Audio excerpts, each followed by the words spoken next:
매일 아침 하나님과 함께 누리는 하늘의 양식 오늘 만나. 속이는 저울은 여호와께서 미워하시나 공평한 주는 그가 기뻐하시느니라. 교만이 오면 욕도 오거니와 겸손한 자에게는 지혜가 있느니라. 정직한 자의 성실은 자기를 인도하거니와 사악한 자의 패역은 자기를 망하게 하느니라. 재물은 진노하시는 날에 무익하나 공의는 죽음에서 건지느니라. 완전한 자의 공의는 자기의 길을 곧게 하려니와 악한 자는 자기의 악으로 말미암아 넘어지리라. 정직한 자의 공의는 자기를 건지려니와 사악한 자는 자기의 악에 잡히리라.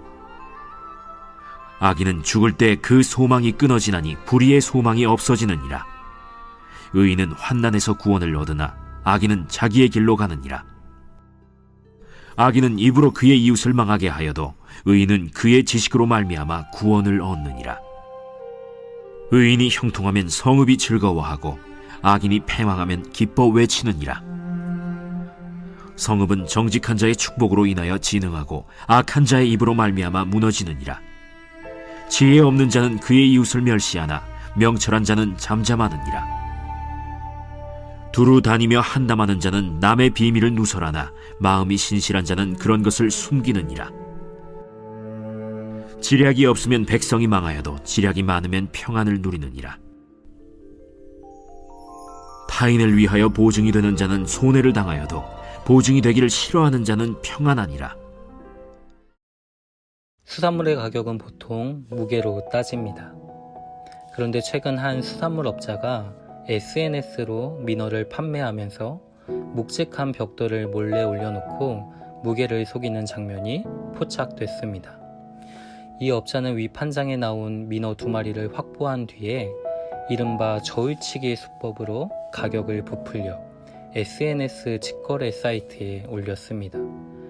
무게 속이기가 너무 노골적이라 보다 못한 다른 상인들이 CCTV를 찾아내 꼼수를 밝혀낸 것이죠. 결국 이 업자는 수협으로부터 수일 동안 자격정지와 판매장 사용정지 처분을 받았습니다. 저울을 조작하여 부당한 이익을 취하는 일은 우리 사회 곳곳에서 비일비재 일어나는 일들입니다. 그러나 하나님은 그런 거짓된 행위를 결코 기뻐하지 않으신다라는 것이죠. 1절 말씀을 보면 속이는 저울은 여호와께서 미워하시나 공평한 주는 그가 기뻐하신다라고 말씀하고 있습니다. 공평한 주가 무엇입니까? 저울추를 속이지 않고 정확하게 잰다라는 의미가 있습니다.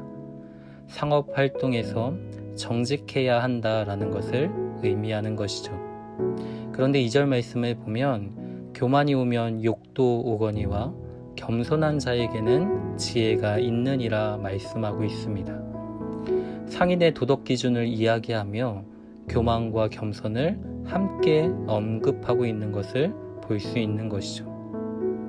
속이는 저울은 교만한 자로, 또한 공평한 주는 겸손한 자로 비유되고 있습니다. 그러니까 본문의 말씀은 상업 활동에서 정직해야 한다라는 것을 의미할 뿐 아니라 공평한 주를 통해 우리 자신이 어떠한 자임을 정직히 살펴 하나님을 경외하는 삶으로 나아가도록 하나님의 지혜를 구해야 함을 말씀하고 있는 것이죠. 그러면 교만은 무엇입니까? 교만은 마치 속이는 저울로 자신을 평가하는 자와 같습니다. 정확한 추로 자신의 삶을 달아보지 않는 것이죠. 모든 저울은 무게를 표시해야 하는 어떠한 기준이 있습니다. 상인들이 개인적으로 아무렇게나 정할 수 없는 표준, 규격이 있는 것이죠. 그 기준을 벗어난 저울로 상업 행위를 하면 그것은 불법이고 그에 따른 처벌을 받게 됩니다. 그런데 교만한 자는 어떠합니까? 기준을 벗어난 저울로 자신을 평가하는 것이죠. 정직하게 자신을 살펴보지 못한 자를 의미합니다. 교만한 자는 자기를 크게 생각하죠.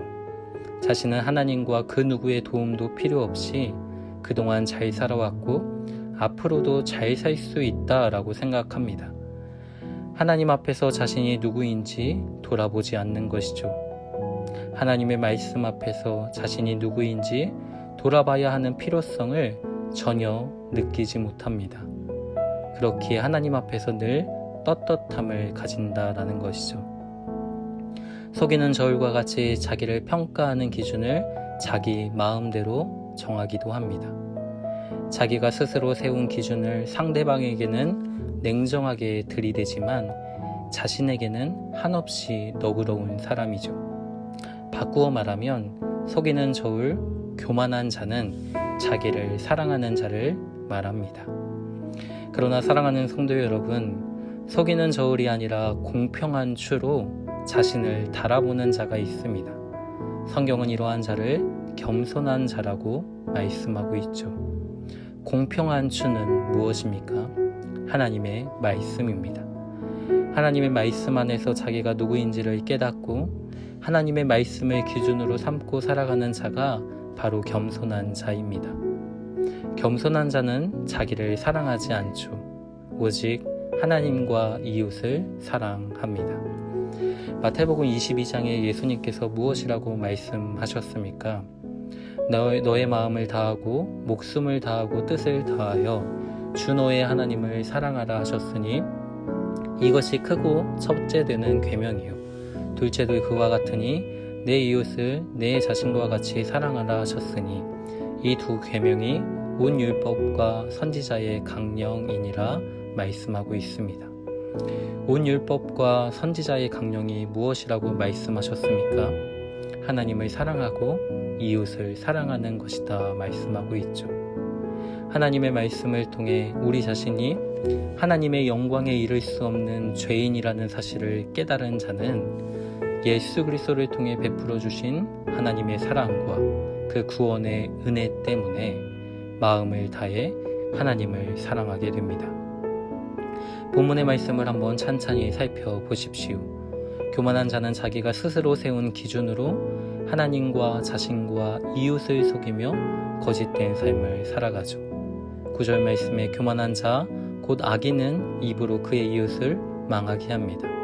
12절에 지혜 없는 자는 그의 이웃을 멸시하고 13절에 두루다니며 남의 비밀을 누설하고 한담을 하게 되는 것이죠. 그러나 겸손한 자는 하나님의 말씀을 기준으로 삼고 살아가기에 말씀 속에서 늘 자기를 부인하며 하나님을 사랑하고 이웃을 사랑하는 삶을 살아가는 것을 볼 수 있습니다. 성도 여러분, 우리는 공평한 주인 하나님의 말씀을 통해 우리 자신을 진실하게 살펴보고 있습니까? 아니면 속이는 저울에 자신을 감춘 채 하나님과 이웃을 속이며 거짓된 삶을 살아가고 있습니까?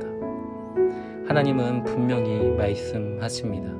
3절 말씀에 사악한 자의 패역은 자기를 망하게 하지만 정직한 자의 성실을 어떻게 하십니까?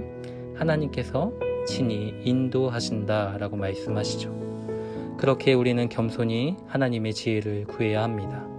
하나님을 경외하는 삶을 살아가도록 말씀의 지혜를 구해야 합니다.